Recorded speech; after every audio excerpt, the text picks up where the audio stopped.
लखनऊ उद्यान भवन में डॉ भीमराव अंबेडकर महासभा ट्रस्ट के तत्वावधान में सेमिनार में विश्व युद्ध और बुद्ध को प्रासंगिकता में पहुंचे ब्रिजेश पाठक। उन्होंने कहा, ईरान और इजरायल युद्ध शांति की तरफ बढ़ना चाहिए, युद्ध से किसी का भला नहीं होता है। संदेश है प्रेम, करुणा, दया,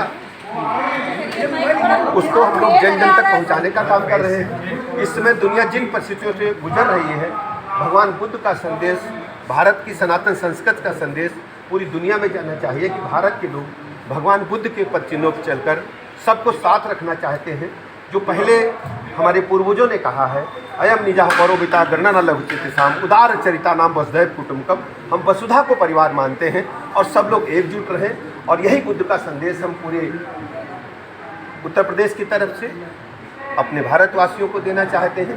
जिस ढंग से भगवान बुद्ध ने दुनिया को संदेश देने का काम किया था, आज समय आ गया है कि सब लोग भगवान बुद्ध की रीतियों नीतियों को, उनके संदेश को जन जन तक पहुंचाने का काम करें।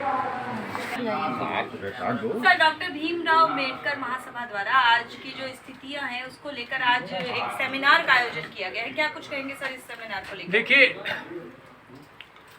पूरी दुनिया विश्व युद्ध के मुहाने पे खड़ी है और ऐसे दौर में आवश्यकता इस बात की महसूस की जा रही थी कि इस संबंध में देश के बुद्धिजीवी नागरिकों को सचेत किया जा सके।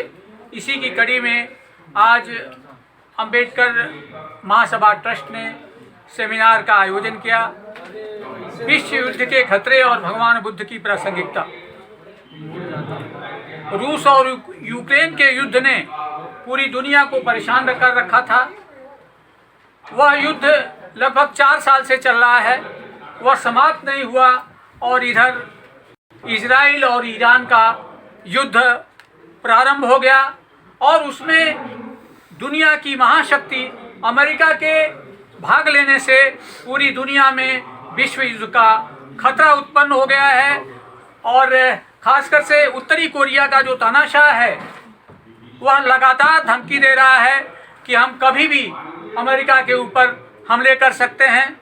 उधर रूस भी यूक्रेन को परमाणु धमकी दे रहा है और अमेरिका भी इस प्रकार की धमकी दे रहा है। और अगर परमाणु युद्ध छिड़ा तो दुनिया की आधी आबादी का विनाश हो जाएगा, धरती बंजर हो जाएगी, पशु पक्षी और मानव जीवन की हानि होगी।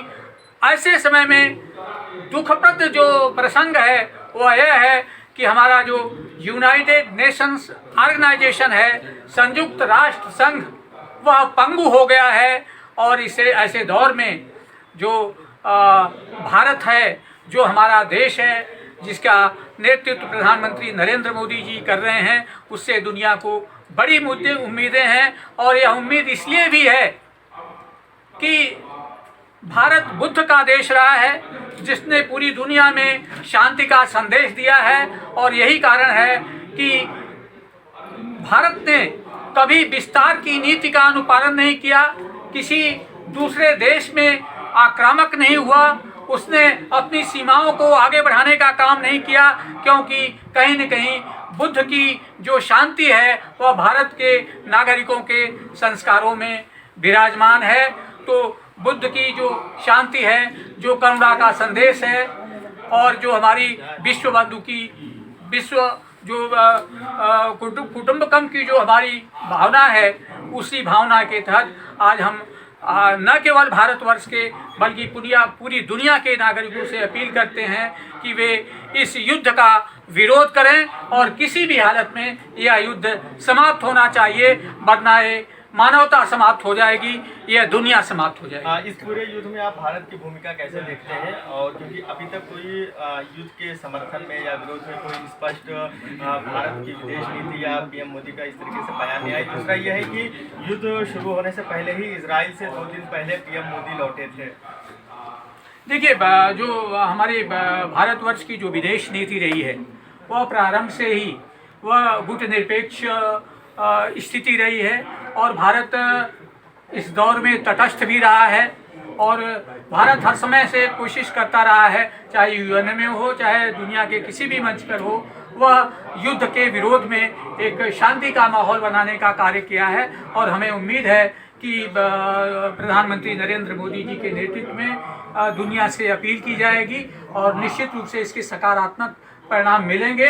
और दिखाई भी पड़ रहा है, आप ये देख रहे हैं कि भारतवर्ष में इतनी आपदा के बावजूद, जबकि हमारे पड़ोसी देश पाकिस्तान में इसमें पेट्रोल की कीमतें आसमान छू रही हैं, लेकिन भारतवर्ष में ऐसा कुछ भी नहीं है, सब कुछ ठीक चल रहा है। पाकिस्तान और भारत की अर्थव्यवस्था, पाकिस्तान से तुलना का कोई प्रश्न नहीं है। प्रश्न सिर्फ इस बात का है कि इस समय किसी भी हालत में युद्ध को रोका जाना चाहिए। आपने कहा कि इसमें एक मिनट बाद पूरा जी, दुनिया से हमारे रिश्ते हैं और पूरी दुनिया ने नरेंद्र मोदी जी का स्वागत किया है, अभिनंदन किया है।